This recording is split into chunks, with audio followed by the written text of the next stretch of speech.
All right. Okay. All right. Thank you all so much for being here. My name is Erin Venker. I'm located in Minnesota. I am the owner of OCD and Anxiety Center of Minnesota and a licensed professional clinical counselor. And here we are talking everything I-CBT tonight. So it is an Ask the Experts panel. We'll have each of the panelists go around and introduce themselves. We'll ask some questions. But everybody who is here, please feel free to ask questions in the chat or in the Q&A part. And yeah, we'll just go ahead and get the ball rolling. All right, Bronwyn, would you mind starting introducing yourself? Sure. I'm Bronwyn Schroyer. I'm a licensed clinical social worker in Indiana.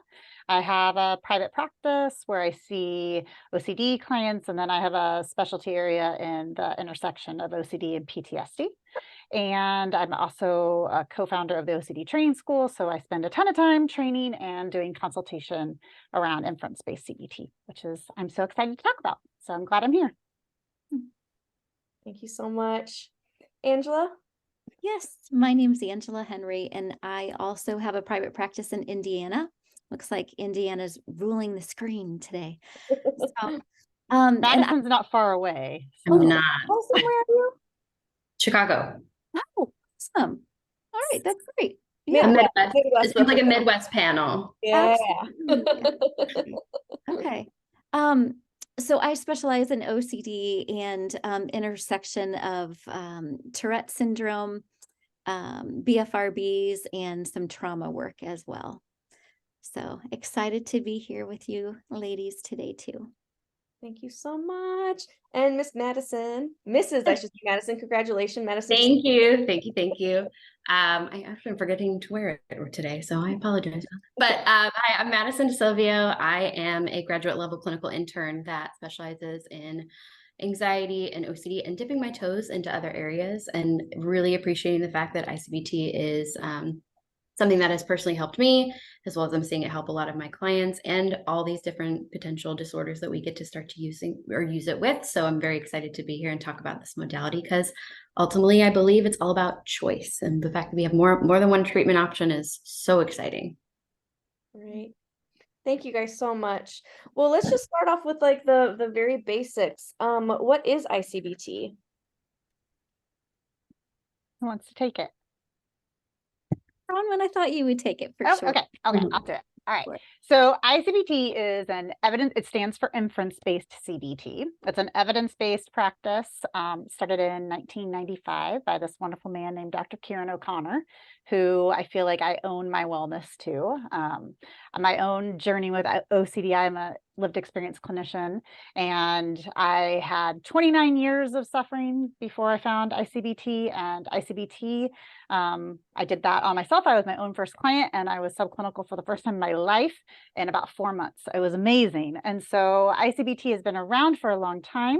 The manual was published in 2012. We have over 100 peer-reviewed studies around this now, including randomized controlled trials. And just like Madison said, I'm so excited we have more than one evidence-based treatment now for OCD. But I-CBT really teaches us how our obsessions trick us, and then why we get the specific doubts we get. And so it's kind of an exciting treatment because it's more upstream. We're going to look on the actual obsessive part of OCD instead of looking further down into anxiety and compulsions. So 12 modules spread out over a little bit of time, and mostly cognitive in nature. But it's a very exciting treatment. Awesome. Great. Anybody else want to add anything? Angela, Madison, anything to add on to that? I would say one of the questions I get most often about this modality from people on Instagram or my clients, they'll come in and be like, okay, well, how can I do I-CBT like with this theme or that theme? And I want to preface just right off the bat that it works for every theme, because regardless of the modality, OCD is OCD, and it's not really about the theme. It's about the story and the doubt and the like how we're getting to that place, especially the inferences that are creating that story or justifying that doubt. So ultimately, I know big picture without treatment, people see like, how can it work for this theme or that theme? But overall, it's really about the story and the justification of that the inferences come in and justify that doubt. So just want to preface that off the bat. definitely can work for anything, any theme. So if you're wondering if it'll work for you or you don't think it'll work for you, like it definitely can. And maybe just to put this out there, because I know for a long time when I first started learning this, I was like, what's really an inference? Is there just like a easy understanding for an inference? And inference is just basically a conclusion. And so sometimes with my clients, I'll say it's like conclusion confusion. So how are you confused about how you're making it to that conclusion? And it's a constructionist kind of point of view, because if we know how we're constructing all this doubt and how we're coming to the reasoning of that, then we know how to dismantle and unconstruct what is there as well.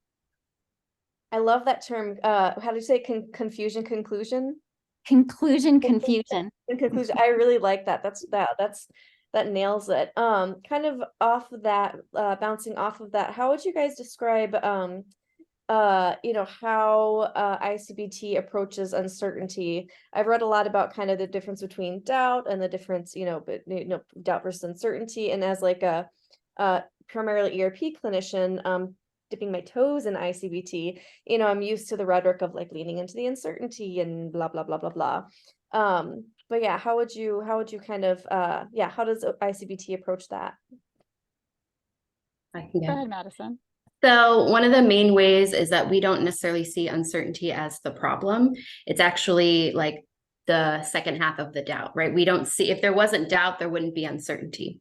Because you got to think about it this way, right? In non-obsessional forms or like non-obsessional ways, we sit in somewhat uncertain situations all the time. We get in our car, we drive, we like look both ways before we cross the street, all of those things. And there's uncertainty in everything, right? But the idea that we can have functional certainty and recognize that we don't necessarily feel that level of uncertainty if there's no doubt attached to it. So I-CBT really focuses on the idea of functional certainty and not really seeing uncertainty as the problem, but a byproduct of the obsessional doubt.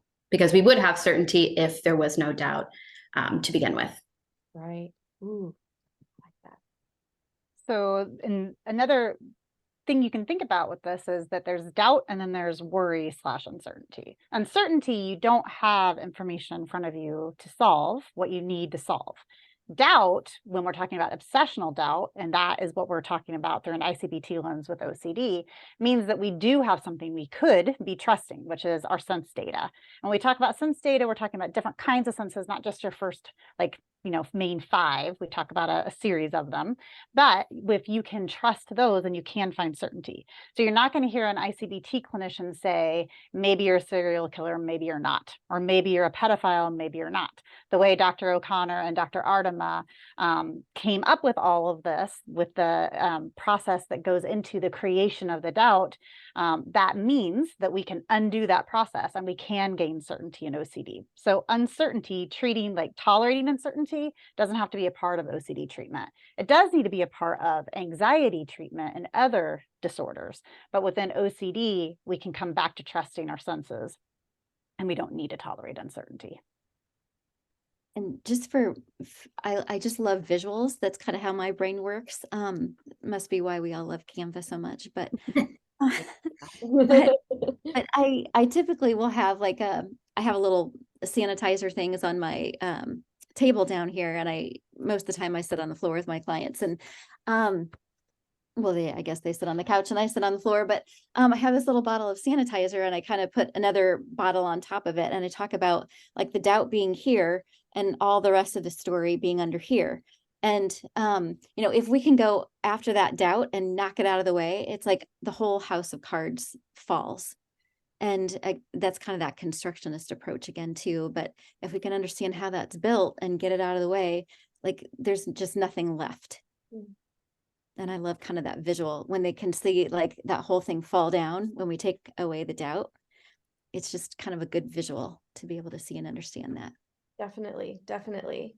So within that, do you guys still use like ERP like with I-CBT, or how does ERP fit into how does ERP maybe fit into I-CBT or not fit into I-CBT?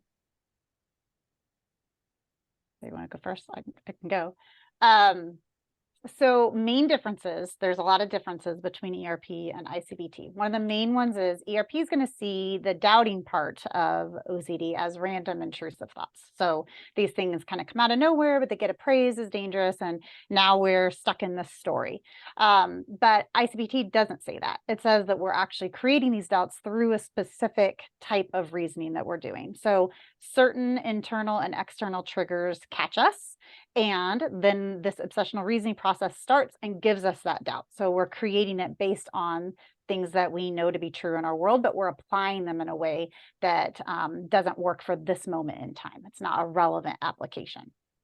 So the other big things that are differences are we don't do exposures in I-CBT. So the ERP is a great treatment. And so it doesn't have to be ERP or I-CBT. You can be a clinician that does both. And I think all three of us here on this panel would say, hey, more tools, solid tools, the better, right? So there's nothing wrong with exposures, but in I-CBT, that's just not the lens we're looking through. So this is a good treatment for people who either have tried ERP and it just didn't work for them, it didn't gel for them, or they're really worried about doing exposures. I-CBT can be a really good alternative to that for you. And then we're targeting the doubt. So instead of targeting response prevention or targeting anxiety, in I-CBT, we don't raise anxiety to get it to come down in habituation. And we're not trying to learn new things about our interactions with things. We're really looking at that construction of the doubt, and then we're going to take that apart. So is there room for both? You don't need to marry them necessarily within I-CBT lens.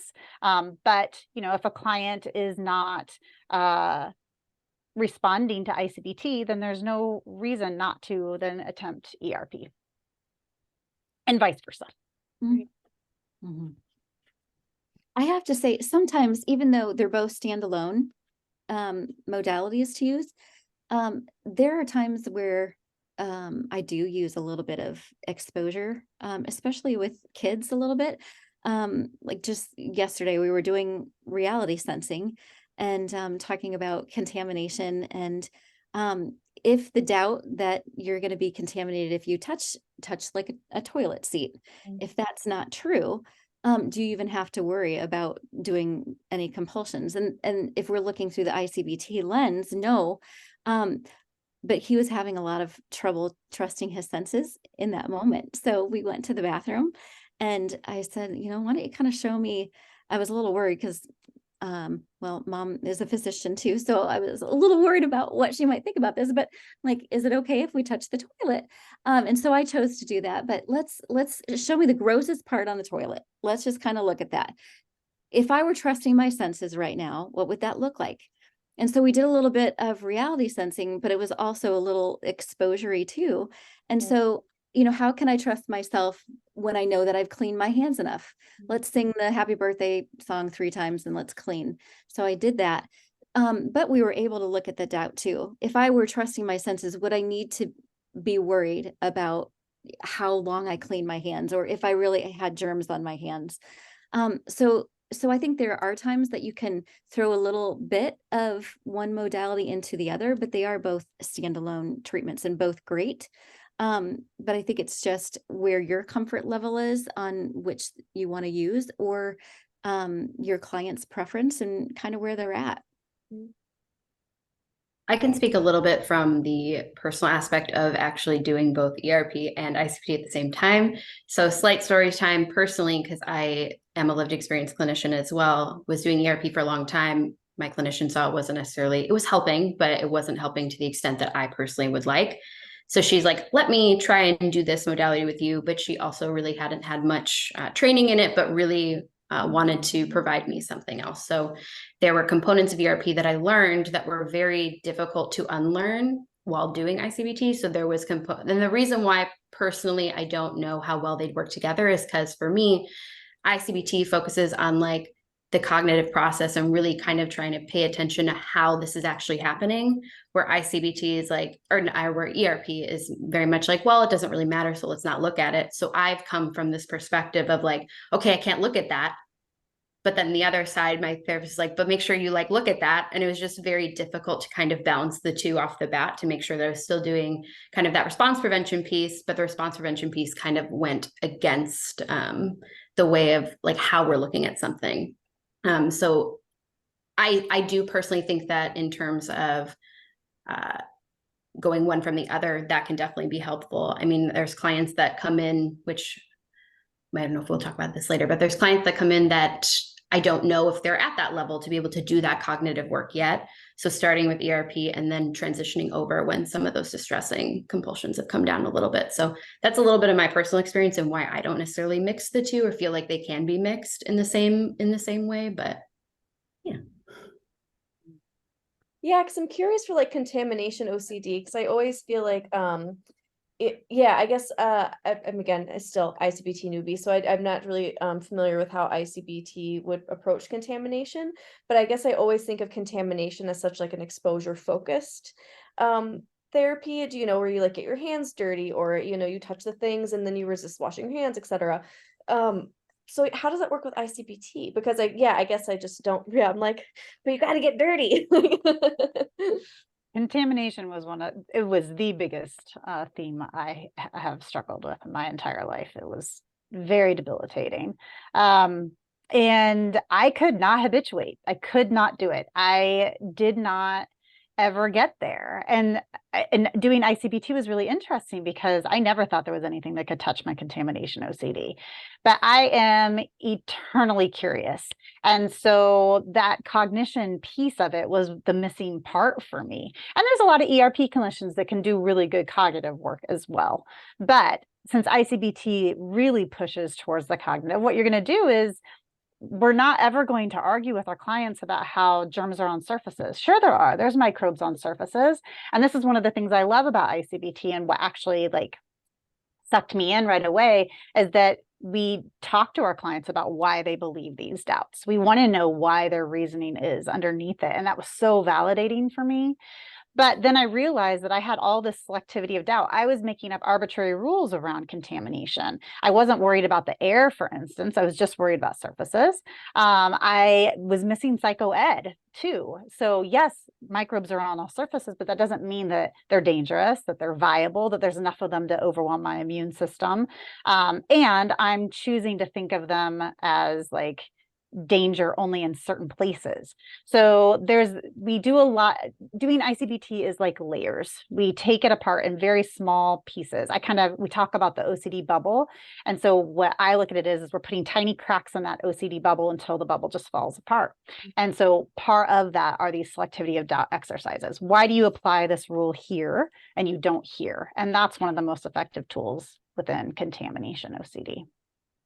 And then what about for like the feeling, like the contamination feeling? Do you know what I mean? Like when the more disgust element of it. The disgust element, or like I just feel dirty. Yep. Yeah, it's an interesting thing I find, and I don't know if Madison has any contamination stuff that's disgust oriented, but for me, it's very visual. And so I spend a lot of time with my clients breaking down exactly what are you seeing? What are you feeling? What's going on? And then we look at the construction of that. How did we get to that place? What's going into that story? And then is there another story that we could look at and believe? There's also elements sometimes with disgust-based stuff. I'm actually doing a talk on that at the IOCDF conference with two other clinicians, but there's some elements there around really looking at judicious use of safety behaviors and doing some ERP work within getting into those situations where you have disgust reactions and learning that you can do this with certain behaviors intact to keep you in your environment and mastering that. This is Rich Gallagher's protocol on disgust. So that is a really great thing to do. But then I'm also working on a lot of alternative narratives with disgust-based OCD and helping my clients really change the relationship with that trigger. And I-CBT can be incredibly helpful there. Awesome. Yeah. I think with Rich's work too, and this goes along with why I love I-CBT. I think Rich's work, tell me, Bronwyn, but it's really like, what is the most compassionate thing that you can do for yourself to be able to live life normally again? Yep. And I-CBT is so strong on, let's live life effortlessly in this area of OCD like you do all the other areas of your life. And that kind of mindful compassion towards self and like listening to the reasons behind the doubt. All of that feels like such an attachment focused, beautiful way to build rapport with your clients too. That's just one of the other reasons why I love it so much, that compassion piece. Something that was hard to grasp for myself as a client, as well as I'm noticing for my clients too, is like for those heavy physical compulsion based OCD cases in I-CBT for like the first 4 or 5 modules, like, yes, of course, we want people to attempt not to do compulsions, but we're not actually like targeting that right away. There's a lot of psychoeducation beforehand and a lot of like understanding what's happening, really trying to gain understanding of yourself, your OCD, and then kind of bringing that back to self-trust. So when we do get to those aspects of targeting the compulsions more, like seeing what's actually happening in the real reality, we have all of this cognitive work to fall back on, or for clients to go back and be like, okay, I actually don't need to wash my hands in this situation. So it's kind of completely negating the exposure altogether because of the fact that we're beginning to trust ourselves over this doubt and this OCD narrative that's been consistently replaying in our head. Wonderful. This is so good. Thank you so much, guys. Let's see here. I had another question up here. Okay. Let's see here. Are there certain differences or challenges or limitations when you use I-CBT for really like severe complex cases, or maybe cases where individuals have like lower insight into their OCD? Say a little bit about I don't know, Bronwyn, I know you used to work a lot with kids. I don't know if you now work more with adults in Madison. I'm not sure about you, but working with some kids too. If they have, so I guess I need to say this, I-CBT is evidence-based for adults. It's not evidence-based for children, but it is considered an effective treatment. So it is a treatment that I use with kids. But if they do have lower insight, or if they're not in a place where cognitively they can kind of make sense of the inferential confusion, or how they're confused about how they're making conclusions, I will kind of step back and use ERP with them as well. So that might go for some of my kind of middle of the range autism spectrum kids. I might tend to use more ERP. When they're higher functioning, I tend to use more I-CBT. If they have a lot of things that are kind of treatment interfering kind of behaviors, I'll go back a little bit to more very structured and more behavioral pieces, because it seems like they can grasp that a little bit better. But just like, as we said at the beginning, I think that's the beauty of having so many rich tools in the toolbox, of which I-CBT and ERP and ACT, and there's a lot of options, but it's good to just have a well-rounded tools in your toolbox. I'm curious because Angela, you primarily work with children, is that correct? Children, adolescents? I work with all. I come from a background of mostly working with kids, teens, and young adults. But since I've moved more into I-CBT, I am seeing more adults, but traditionally it's been more kids and teens. Yeah. I'm just curious, is there anything specific that you've noticed with using I-CBT with the kids that you have treated? Well, I think you can do this with all ages, but I really love how creative you can be, and how, I mean, that's why I sit on the floor most of the time, because I just try to meet my clients where they're at, and I'm just not a kind of sit in a chair kind of girl, but I just love the creative pieces that you can do with it. And even I use a lot of Bronwyn's visuals. And actually with my adults, I tend to use the visuals, the children's slides for my adults too, because you've made that in such a way, Bronwyn, that it's so easily digestible and understandable. That I find that my adults like that too, but I just like the creative aspect. Mhm. And whatever they're not getting, you can kind of just be creative in the moment and be artistic in that creation, and in a way that sometimes you can't be with adults. Totally, totally. Yeah.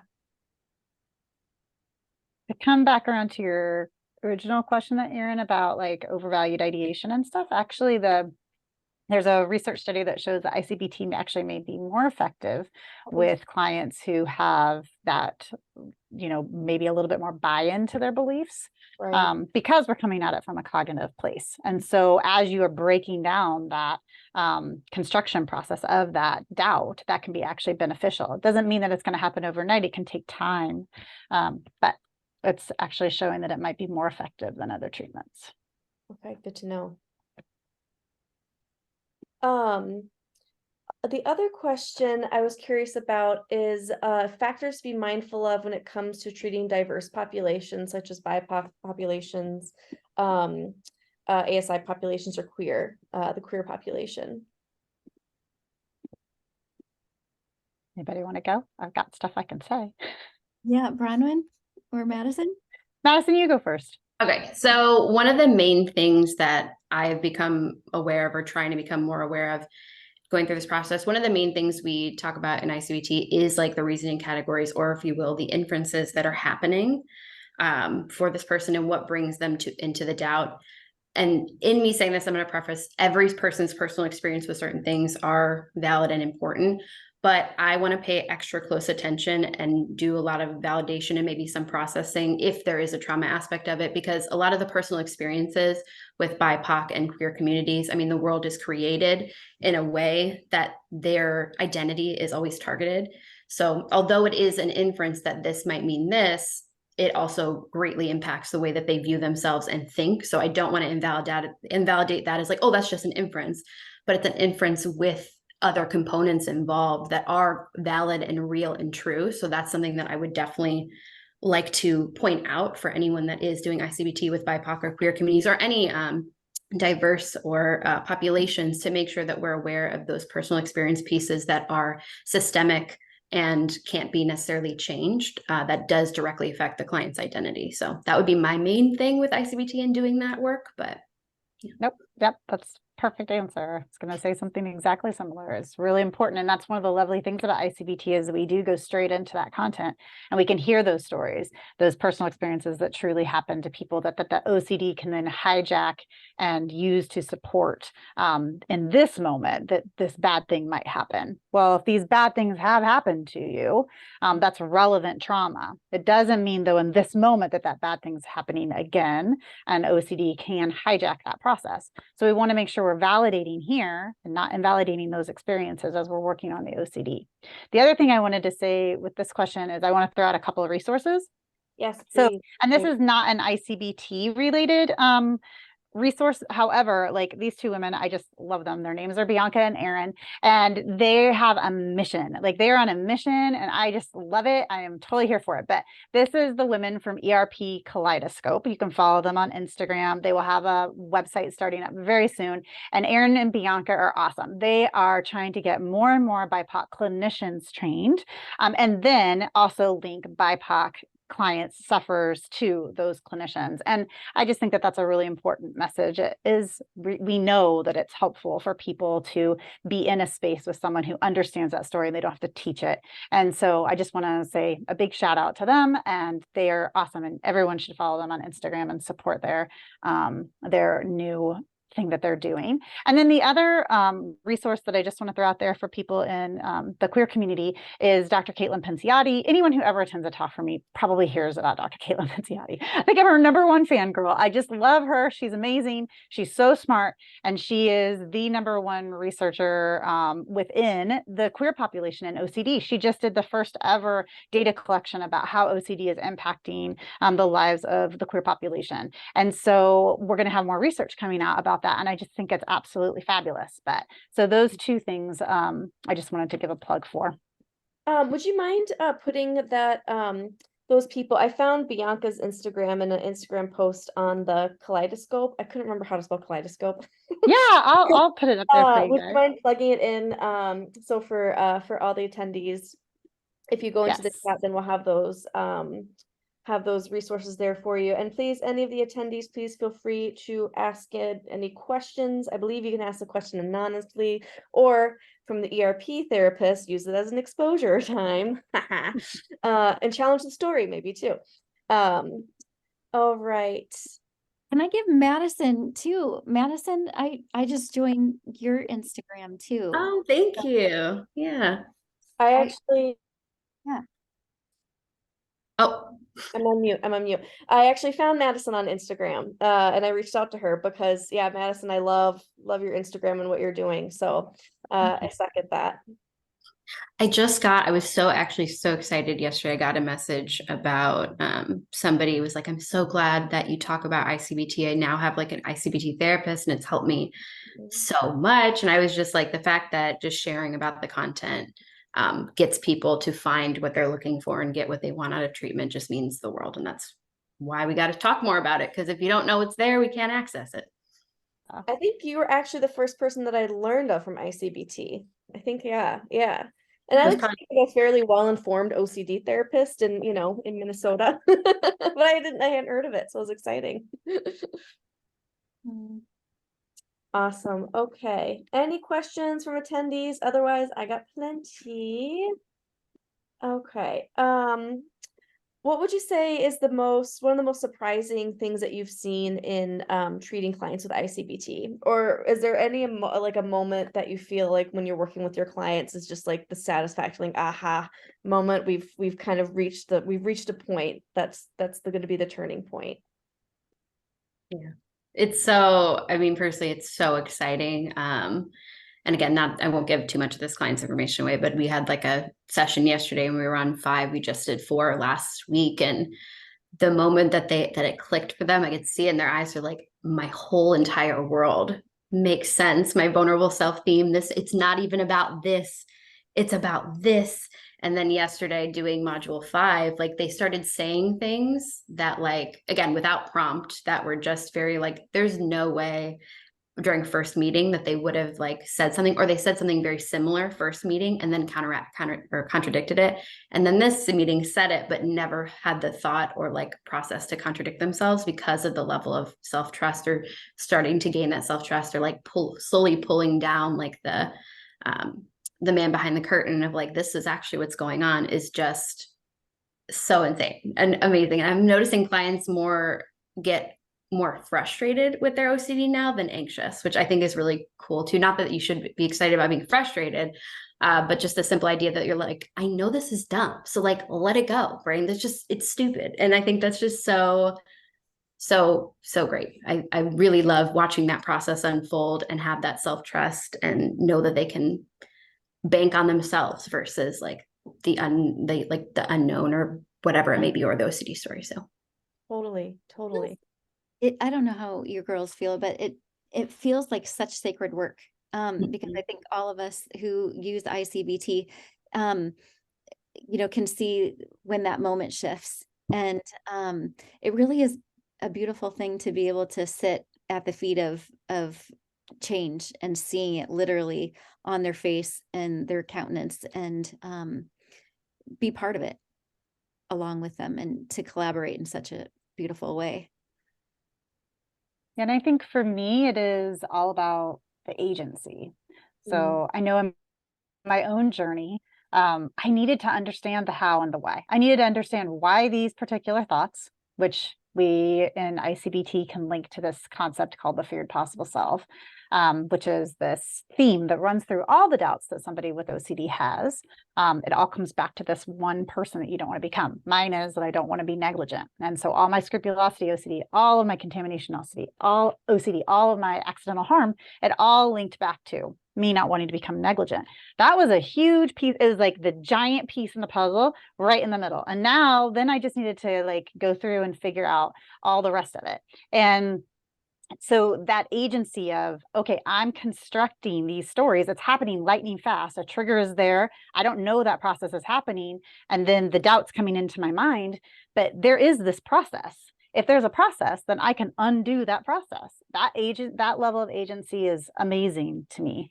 I still am in awe of Dr. Artima and Dr. O'Connor every day that I am learning this still and doing it all the time.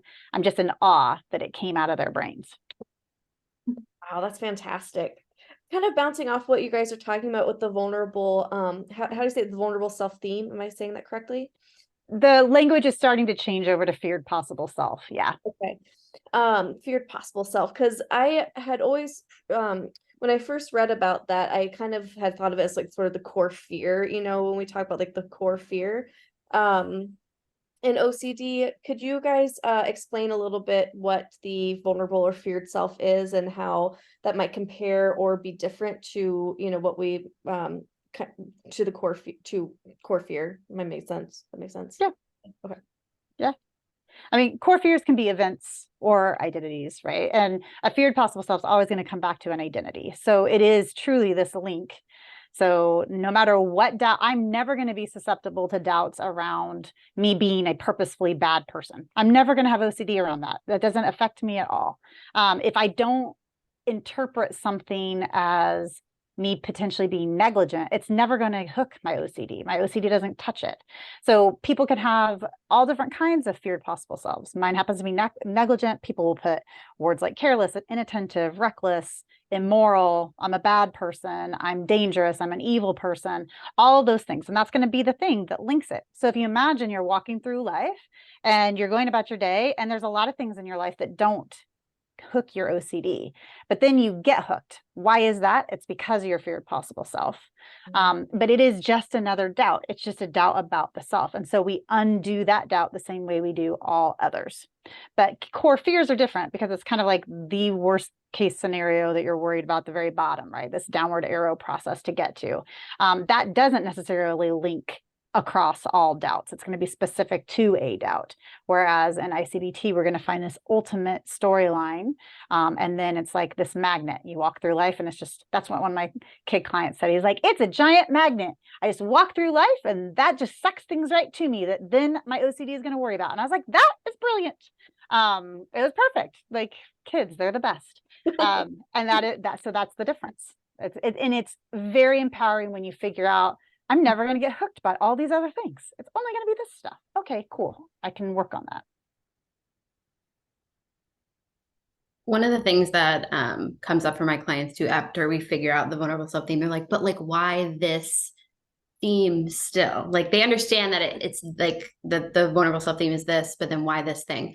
Ultimately, it comes back to, again, like, what are we valuing in our everyday life? So there is still that aspect of like, where is this theme coming from? And we'll use myself for an example. My vulnerable self theme is someone who's helpless.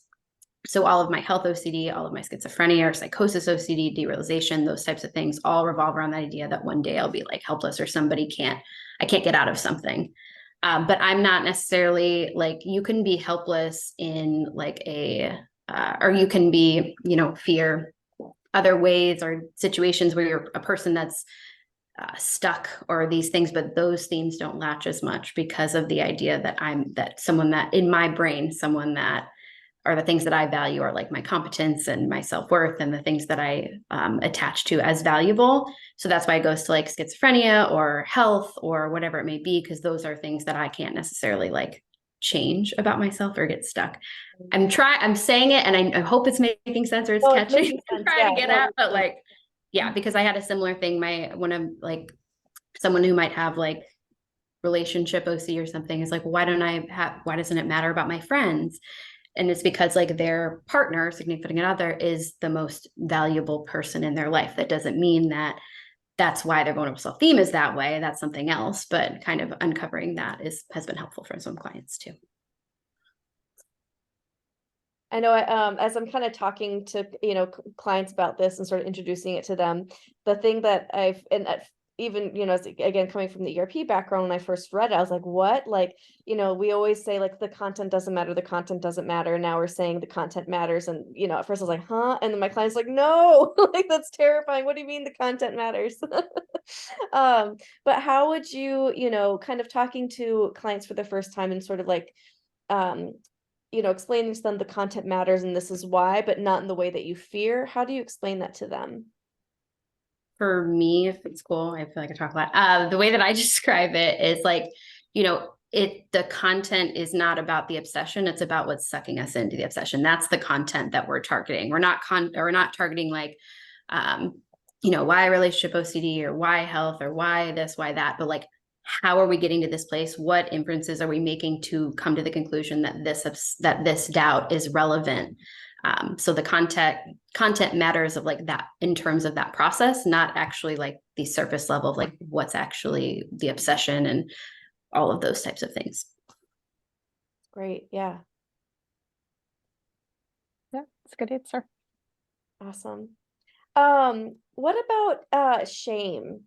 Shame is such like, an insidious thing that we see in OCD and it's something that I really suffered from in my own OCD, journey, also being a clinician with OCD, but and I think that's the one thing that in my clients sometimes that I feel gets really stuck and almost like traumatized by their OCD and traumatized by the shame that they feel.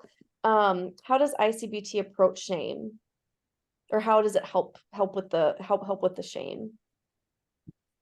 Well, there's a full module called the Real Self module where we actually look at who this person really is outside of the OCD and who they are as they've gone through OCD. I mean, when you live with OCD, that means you're doing a lot of stuff in your life and your brain is constantly trying to like pull you into your own personal horror stories. It's pretty amazing that you can still achieve the things you've achieved and do the things you do when that's happening. And so within that module, we can do a lot of self-compassion work. And as you approach the end of treatment, there's also a lot of room to do even more self-compassion work within like relapse prevention module and working on grief and guilt that can come up as the OCD starts to lift and heal and resolve. Because, I don't know, I'm not going to speak on it for anybody else with OCD, but I know that when I am in the bubble, I am not you don't get to see this version of Bronwyn. You see this irrational, angry, and it's because the OCD has tricked me into thinking that if I don't do these things, then everyone around me is going to suffer because of me, right? And so, yeah, that's urgent, and I have to do this. So everybody needs to get out of my way, and that makes me not so nice. There's a lot of guilt that goes along with that once you realize that you've been creating these doubts over time and they're really not relevant to this moment. So there's a lot of pain involved in that. And I think that that's part of our process as clinicians, is to help our clients heal that guilt, that shame. Then it just is a part of all modalities, I think, to do that. That kind of goes back to what you were saying about the thing that you love about I-CBT too, Bronwyn, is the agency that people receive back. And I think as people can heal that part, that heals the shame. It's like a twofer, Yep. Yeah. And then kind of going off of what you said too, Bronwyn, with the grief process. I mean, I know we've all seen clients that, are going through a period of like, I lost, all these years to OCD, or I lost, this time and, or, this part of my life. Any thoughts on, I-CBT and grief, or just in general, not even like, doesn't have to be I-CBT necessarily, but just how to approach, just the grieving process of having OCD and losing things to OCD. Anybody else want to talk? You guys can take it if you would. Just did a whole like webinar on these kinds of things. So I know. Yeah, I mean, it just kind of, makes sense. Go for it. Okay. So the grief of this is very palpable. And, 30 years for me, right, where I wasn't you know, I had done different treatment options, and my therapists were wonderful. The treatments were wonderful. They just didn't work for my brain, and they have worked for many other people's brains. So I was getting treatments that were good treatments, but they didn't work for mine. And so I had a lot of grief around all of that for me. I mean, all of the major moments in my life are clouded by OCD. I don't have memories that I can look back. That talk that Angie was talking about, like I talked about my high school graduation, you see the smiling, you know, 18-year-old, but underneath all that is me like not wanting to touch anything. My hands are in my sleeves, like, and that's how it's been for every event in my life. There's nothing that OCD didn't touch. And there's also the grief of everything that I did, that my OCD did, that impacted my loved ones, like all that grieving for their losses as well. And then the guilt that comes along with that. So it is important for us to share that space with our clients and hear those stories. And, you know, that's such a safe space for them to be so vulnerable and give that over. And we can help them heal those pieces too. It is a part of healing. And so you get this great win of getting past OCD or more control over it. And then immediately you can get hit with, oh my God, now all this other stuff is here. And then because I'm a trauma specialist, also, we still have those things to work through. Yeah, it's a rough go, but it's all still workable. And that's why clinicians need to be aware of this. You don't let somebody leave treatment if you haven't checked in on those things. I think that's part of module 12 too, like the relapse prevention, where all that space and time that has been taken from OCD or, you know, whatever diagnosis we're talking about, just anxiety, Tourette, whatever it is, all the space that has been taken from that challenge in your life to make sure that you're filling it with things that you find are valuable, like, you know, that go along with your values and hobbies and whatever else, to be able to fill that time is an important piece of that. Great. Wonderful. The visualization, I appreciate both of their answers. It's basically the way that I would go about it as well. But the visualization I like to give clients is like, because it feels so heavy and something that we feel like maybe grief or trauma that we have to get over. And it's not really getting over. It's like processing through and allowing it to be there. And like I describe it in a way of like, you know, it's like an open wound, or it is an open wound right now. But the longer we go about it, it'll become a scar. Yes, that will always be a part of you and it'll always be there, but it won't always hurt as much. The more that we gain that agency and fill it with all these wonderful, valuable things that we have.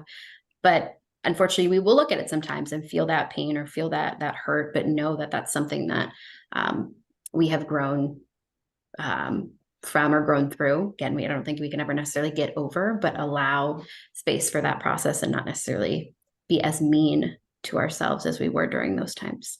Totally. Yeah. Shifting gears real quick, because I was curious about this too. Do you feel like I-CBT helps clients that have low motivation to do therapy? Because I think sometimes like motivation can be really hard for clients, you know, in ERP, because it's like, well, I'm not gonna have any motivation to do these things that I don't want to do. Yeah, what about I-CBT and just kind of helping with client motivation to do the work? Or to get better and not kind of, yeah, not feel so stuck with their OCD. I think that's probably hard in any type of therapy that you're doing, you know, but I think with I-CBT, I think it's probably what some of us have talked about when you see that light bulb moment. I mean, they have to have some motivation to get to the light bulb moment, but I think, you know, with any treatment, once you start to see how it's impacting your life and it's making a difference, I mean, it's just like weight loss, you know, like when you start to lose the weight and you can see it in the mirror or something, then you feel more motivated to continue on and keep with it. And I think I-CBT is the same as that. Once you see its benefit and you can feel it and you can feel the difference in your life, it makes you want to keep at it. Yeah. I off the bat with an intake session, when we're trying to navigate between doing ERP or I-CBT, I give explanations of both and share both modalities. But I do preface with I-CBT, it will take a lot of cognitive work and pausing and slowing down and kind of giving that information off the bat tends to help clients know what they're getting into, as well as when clients come in either ERP or I-CBT that like don't want to do the work or haven't done the homework or whatever it may be. It's kind of this conversation that comes in of like, you know, how you're living. Like, yes, you're right. This is really, really hard, but so is how you're currently living. So the way that we kind of want to look at it is like, right now we're choosing our hard, right? And we know that only one route of that is going to bring us into that space that you came here for in the first place. It kind of tends to give that autonomy back to that client and be like, oh yeah, I do have a choice here, even though my choice feels so entirely small, there's still something that we can do. So that is one way I try to motivate if there is like that really low thought process, because I know a lot of people with OCD come in and be like, I can't be helped. And it's like, no, you can, but it's going to take a lot of effort and work, unfortunately. But yeah, that choosing of like recognizing that ability of choice seems to help a lot with those low motivation clients. Yeah, I love what you're both saying. I think that motivation comes from the client, but it also comes from the therapist. If the therapist doesn't have multiple tools that they can lay in front of their client and allow that client time and space and discussion to be able to choose those things, right? I mean, that's one of the things that was missing for me, is that those tools didn't exist. And so even in my clinicians didn't come at a multi-tool lens. It was, this is the tool we're going to use. I wasn't very motivated to do that work, especially as a teenager. It wasn't enticing to me. I didn't have a buy into it. I didn't have a say. And then as a young adult, I did choose to embark on one of those treatment options. But and even though I had great motivation, I think I would have been even more if it was able to be a choice, right? Like a choice of modality. And so I-CBT is not going to be for everybody. ERP may be a better fit for some clients and vice versa. And so I think if anybody takes anything away from this talk, I think the three of us would say it's about having tools and client choice. And that is so, so important for motivation and everything else. Thank you so much. From that personal experience, Sons, that was one of the most debilitating parts of my personal treatment too, of continuing on this process, getting better, and then having this thought process of like, okay, but what if this doesn't work? This is the only option. This is it. Like if you fail, you're stuck. Yeah. And again, I realized how much that played into my vulnerable self theme of being helpless. Like there's nothing else to do. And it was just very terrifying. So just the simple idea of having something else available to me made a world of difference in terms of the things in terms of motivation, hope, thought process. Again, that's not to say that ERP did not work. The way that I like to describe it is ERP got me out of the hole, but I-CBT keeps me out of the hole and brings it back to self-trust and banking on myself versus that uncertainty. But that's the main point of like me sharing both modalities on Instagram or to anyone I meet, is because it's about that choice. Every other diagnosis gets multiple treatment options. Yeah, I know. And we'd be excited about too for us. I'm sorry, getting excited, but I'm just like, it just doesn't make sense, to me for some other issues, but yeah. Yeah, no, it's true. And that fear of possible self totally affects treatment. I mean, I can look back at mine and see I was feeling negligent that I didn't do what if I didn't meet my ERP goals, then I was negligent in some way. And so of course I was going to, be like fine in an exposure. I could hold it together for a little while and I was going to be fine. I'd get through it because I didn't want to disappoint my therapist. And that's something that therapists have to always be thinking about is, are they doing this for them? Or are they doing it for me? And it's not our fault if they're doing it for me, but we need to adjust that so it turns the lens back on the client, because that's where we need to be. And so that's where open communication from the get-go and saying, hey, we've got choices. Tell me when it doesn't work for you. I want to know. That's so important. And speaking of treatment options, I'm putting in the chat right now the directory of, it's not all of the I-CBT clinicians out there, but it will give you a little bit of the chance to look at your state if you're here in the US or in lots of countries, because this is all over the world now, on treatment options for therapists in your area. Wonderful. I'll say I'm unfortunately not on there because I'm an intern right now, but I will be at some point, I promise. And then I will also put on Madison's Instagram here as thank you. Follow her. She's fantastic. Well, I'm excited as a practitioner to learn more about it. Of course, my story is going into, oh my gosh, I've been doing therapy wrong for all this time. No. So, No. thanks. Yeah, absolutely not. I would say, because for some reason, it always seems to be like a versus thing. And that's not necessarily the narrative I want to portray, or most of us don't want to portray that. It's No. just the idea that like, hey, here's something else. And it's very hard, I think, for people to comprehend that we're not necessarily trying to compare, but there is only one treatment. So people tend to make that inference that that's what we're doing in this space, that we're comparing. But it's really more about like, here's something else. And it's not ever, at least from me, I can't speak for everyone, but for most people I've seen in the I-CBT group chat or like anything, or like Facebook group or anyone that posts about it, it's not one or the other. It's here's something else too that's important to know about. And I won't stop here either. I want to keep learning, like as other Mhm. tools come in, and that'll be great too. Something I want to, if I can say this, I just kind of want to give a shout out to the therapist with lived experience. I mean, there's 3 of you guys here. And, you know, I think with anything in our life, we can look for silver linings, the beauty parts of hard. And for me, how I even came to I-CBT and really wanted to learn it was because of a collection of therapists with OCD that were sharing their silver linings, the hard parts of their life, the parts that maybe would threaten to like feel like it's breaking them, but look at how much beauty has come from the hard. Because you guys have learned this and shared how effective and helpful it was to you, and that has been such a huge thing for the rest of us therapists without lived experience to see and to value. And that was the best sales point for me. I'm like, okay, I'm on it. Like, let me learn. So thank you for using the hard in your life to make Thanks, Angie. silver linings for other people.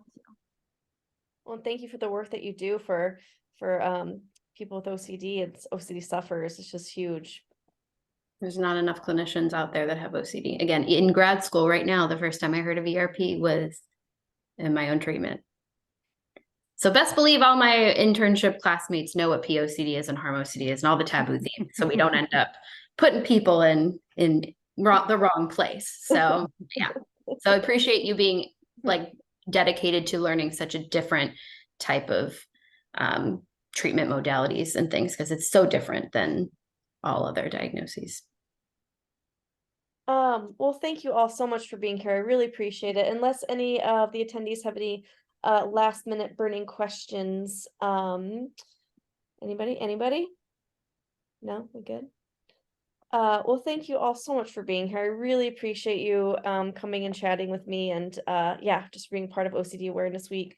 Bronwyn will be giving a talk tomorrow at 11 a.m. Central Time, and I don't know the other time zones off the top of my head, but Central Time, you can Google what the other ones are. And on PTSD and OCD and the I-CBT lens. But again, thank you guys so much. I really appreciate your time. And for anybody who, I will be posting the recording on our website as well as our Facebook page, and I'll send it to the 3 of you as well. If anybody who's here wants the recording, I can also email it to you. I will put my email in the chat if people have questions outside of here that they want to ask, or any feedback on the panel or anything like that. That would be great. Otherwise, again, thank you guys. We'll all be in touch soon. Let's do this again. This was fun. Good. Thank you Thanks, so much. Erin. All right, Bye. bye guys.